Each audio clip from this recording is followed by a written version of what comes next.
This exhibition, Cyfarthfa Juxtaposed, is about primarily finding out what the contemporary art scene is in Merthyr Tudful. It's got an incredible history, and the exhibition is about finding those brand new conversations and meeting new artists to help build a fresh look of art that can be telling a new story of the South Wales Valleys.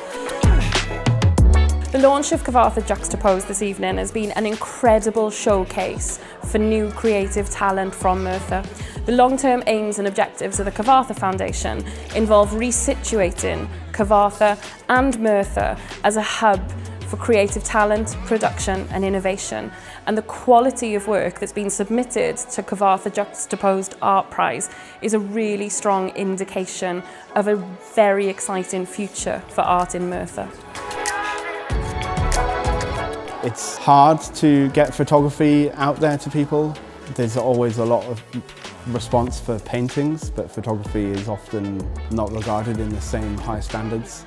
So it's really nice that there's a competition that puts paintings and photography and printmaking all alongside each other.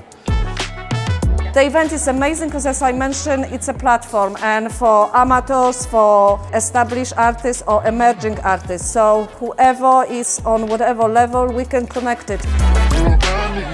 Contemporary art needs a voice, especially in the South Wales Valleys.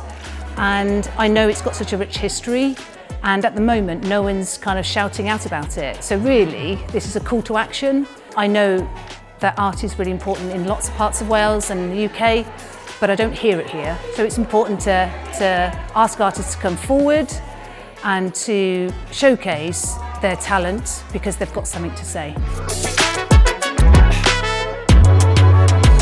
What's exciting now is the call of action doesn't stop, it just grows. There's a lot of engagement now. There's a lot of kind of work and development with those artists that I'm going to be working with over the next couple of years.